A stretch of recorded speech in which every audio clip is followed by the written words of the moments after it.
Our first reading today comes from the Hebrew Scriptures from the book of Ecclesiastes, chapter 4, beginning in verse 9. I'm reading from the version, The Message. It's better to have a companion than to go it alone. Share the work, share the wealth. And if one falls down, the other helps. By yourself, you are unprotected. With a friend, you can face the worst. Can you round up a third person? A three-stranded rope isn't easily snapped. Our second reading comes from the Hebrew Scriptures as well, from the book of Ruth. I'm reading excerpts from Ruth chapter 1, again from the version, The Message. Once upon a time, it was back in the days when judges led Israel, there was a famine in the land. A man from Bethlehem in Judah left home to live in the country of Moab, he and his wife and his 2 sons. The man's name was Elimelech. His wife's name was Naomi. Elimelech died, and Naomi was left, she and her 2 sons. The sons took Moabite wives, but then the 2 brothers died. Now the woman was left without either her young men or her husband. Now jumping ahead a few verses in chapter 1, Naomi is speaking to her 2 daughters-in-law, Orpah and Ruth. She says, "Go back, dear daughters, on your way, please. I'm too old to get a husband. God has dealt me a hard blow." Again, they cried openly. Orpah kissed her mother-in-law goodbye, but Ruth embraced her and held on. Naomi said, "Look, your sister-in-law is going back to live with her own people, and God's. Go with her." But Ruth said, "Don't force me to leave you. Don't make me go home. Where you go, I go, and where you live, I'll live. Your people are my people, your God, my God. Where you die, I'll die, and that's where I'll be buried. So help me God, not even death itself is going to come between us." Let us pause for a moment of prayer. Holy and gracious one, we hear these ancient words about relationships, connections, being with one another. May we be open to hearing your truth for us today, that we might be transformed. Amen. The book of Ruth is one of my favorite books, favorite stories in the Bible, and every time I read it, I've been a pastor 36 years, and every time I read it and reflect on it, I understand something new, a deeper connection to the ways God calls us to live. Today, let's think about what kind of connections are described in this book and what changes. It's an invitation to think about the ways we feel alone sometimes in life and what it means to know that we are created to be connected in relationships to God and one another, and how we practice that in the church. Ruth tells the story of an Israelite family who flee a famine in Bethlehem and settle in Moab, the land of Israel's enemy. In the book, things move quite quickly, even in this first chapter, and it's really within about 10 years, everything changes. Naomi's husband and 2 young sons die. Naomi certainly felt alone, full of grief, hopeless. So she decides to go back to Bethlehem because she has heard that the famine is over and there is food there. And Naomi encourages her two daughters-in-law to stay in Moab with their people. And Orpah tearfully agrees to leave. But Ruth had a different response. Ruth, a Moabite woman, could have gone back to her birth family after her husband's death. That would be expected. That would be appropriate. But she wants to go with Naomi. Naomi is overcome with loss and grief, and she initially pushes Ruth away. And when she finally gets back to Bethlehem, it's just so clear where she is in her spirit. She wants people to know that she is lost and full of grief, and even changes her name. Naomi means sweetness, and she says, "Don't call me that anymore. My name now is Mara," which means bitterness. Instead of leaving this relationship, Ruth, both when they're still in Moab and when they get to Bethlehem, does not leave Naomi. She is committed to her and says those beautiful words that are sometimes used at a wedding. "Do not press me to leave you. Where you go, I will go." Ruth's choice wasn't merely about devotion.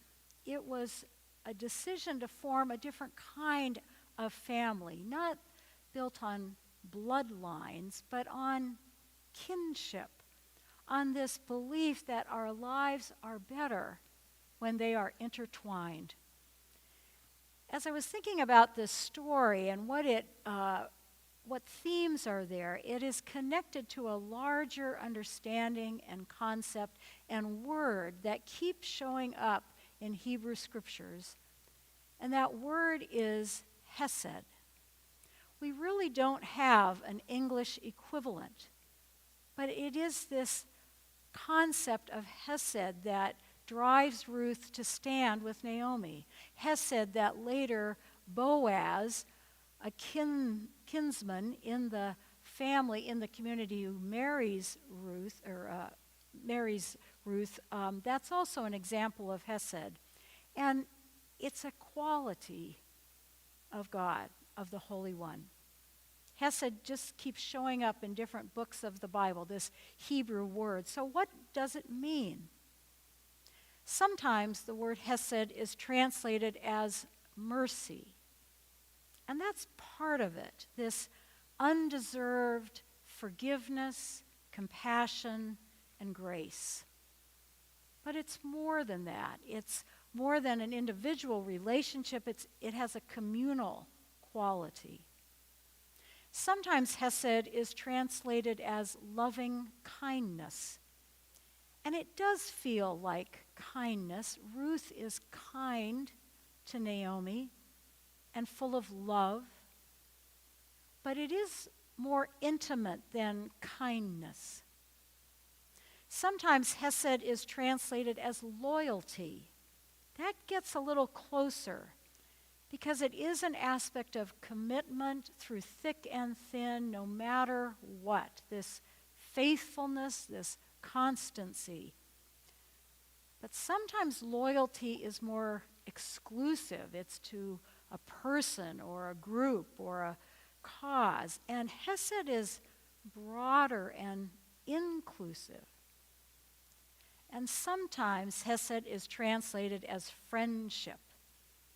Now, I'm talking about friendship in the classical sense, not in the Facebook sense, not how many friends do you have on Facebook or other followers. We're not talking about that. We're talking about this really important concept of friendship, of chosen love and commitment. It's not about bloodlines. It's not about just a family. It's certainly not about personal gain.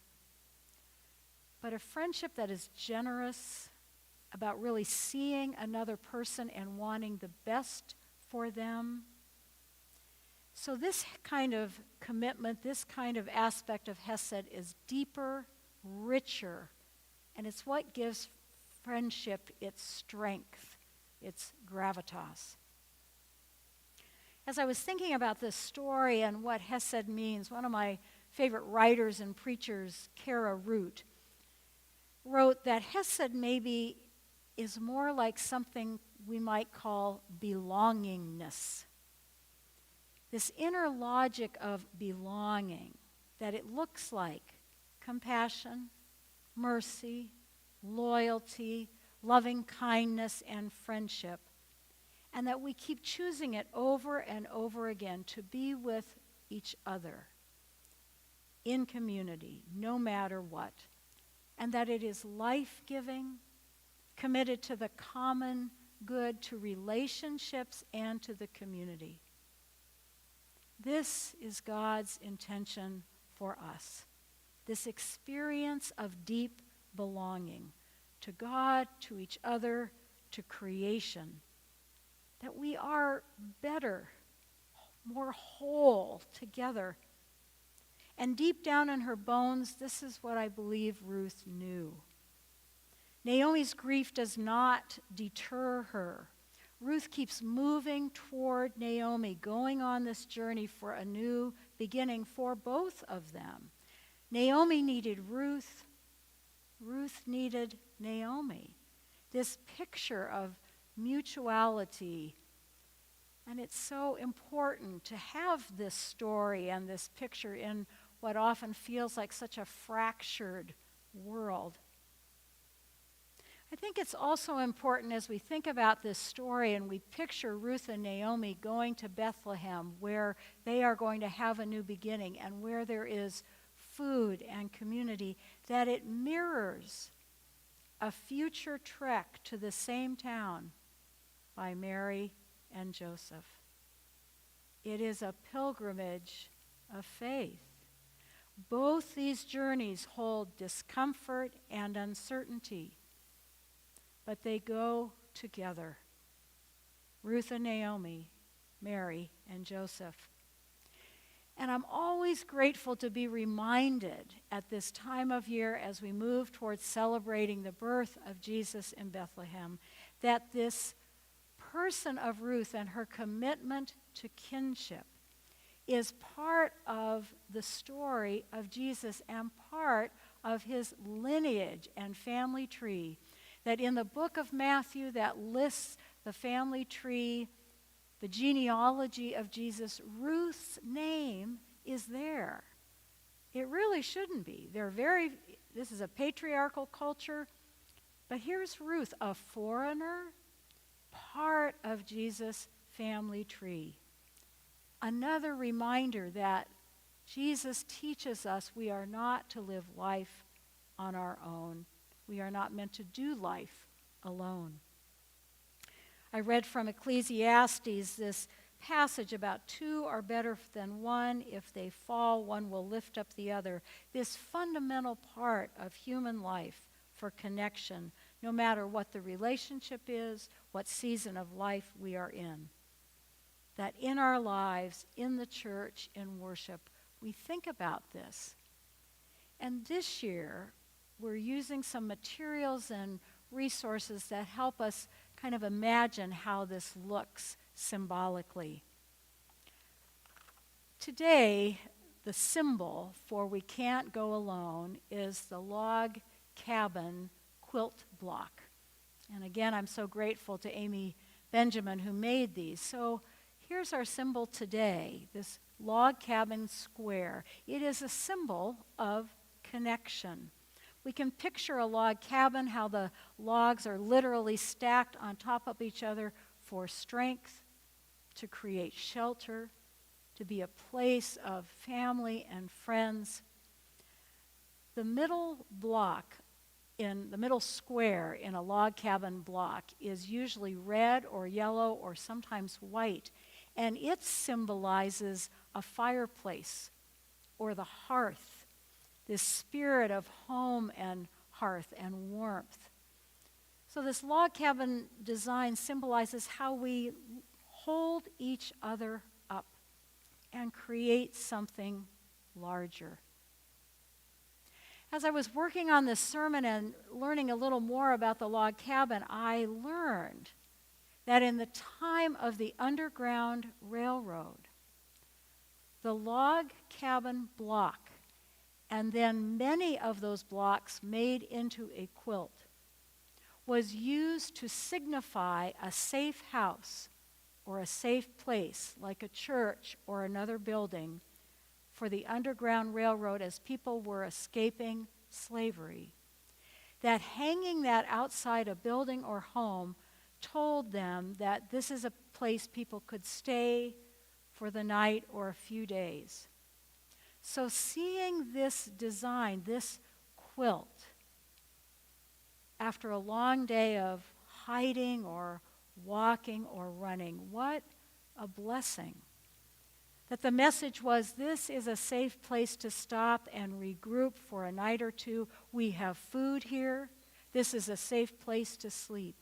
That was the message of this quilt, connecting people to safety and freedom and other people and hope. You are not alone.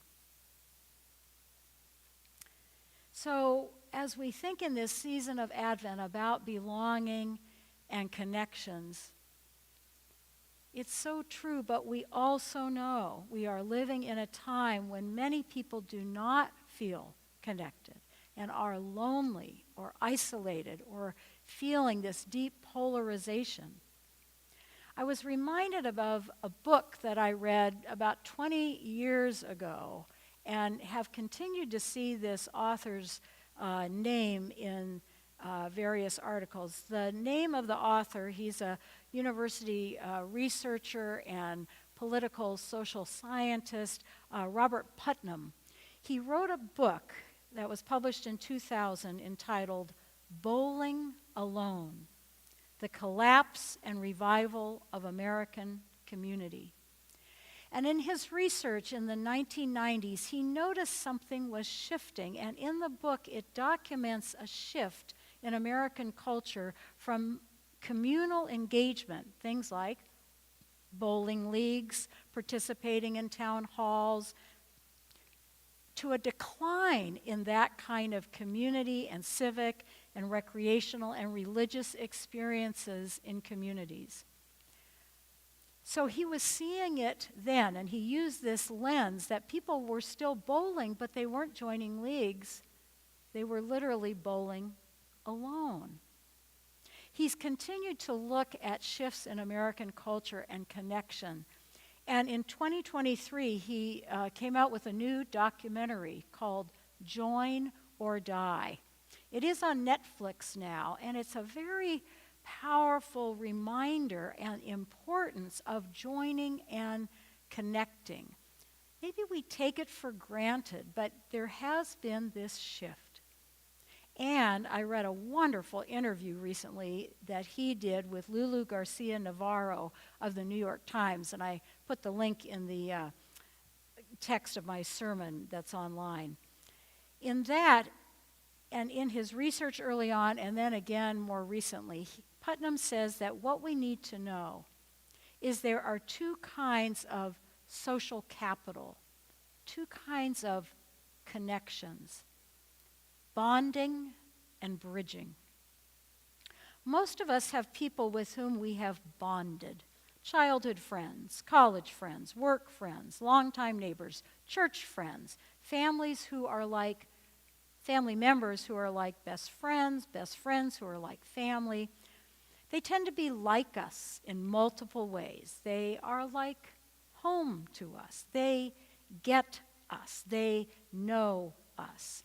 They're most likely to look like us, sound like us, act like us, think like us, vote the same way. But what was interesting to me as I read an article by Jan Edmondson, who's a Presbyterian pastor and a leader of a presbytery back in North Carolina, and really looks at church culture in light of bigger pictures.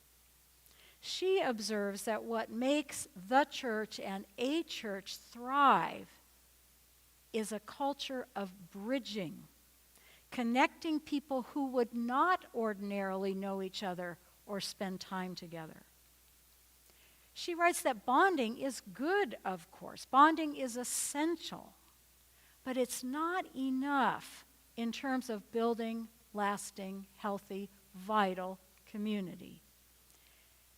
We want to imagine congregations where different kinds of people bond because they are following the radical ways of Jesus, that this bridging becomes a bond.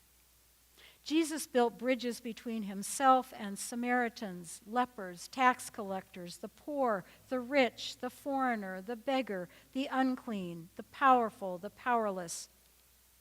And Ruth was a bridge builder. Maybe this story at this time of year is a reminder that we can imagine ways that our church is and can do more of creating those same kinds of bridges.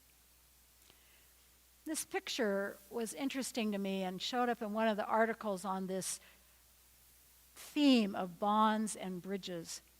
This is an image of, I'll do my best to pronounce it, Cochran-Carney rope bridge in Peru. It was created by hand and continues to be rewoven regularly to preserve the capacity to connect people over the rushing Apurimac River in Peru. So there are communities of people on both sides of the river, and the only way they stay connected is this bridge. And they have to constantly maintain it, reweave it, so it remains this viable, useful bridge to keep people connected. We are not meant to go alone. In each other's companionship as we move this year again towards celebrating the birth of Jesus in Bethlehem, may we find the reflection of the one who in becoming flesh in some mysterious way chose to be with us, to share in our humanity, and to show us that we need each other. As we move through the season of Advent and on to Christmas and then into a new year, may we know Hesed more deeply.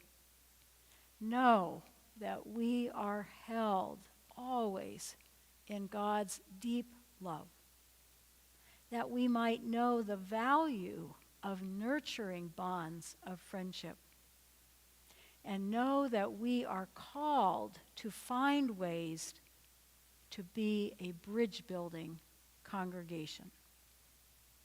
Amen.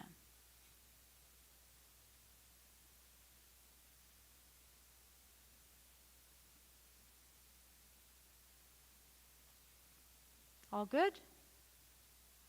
Great.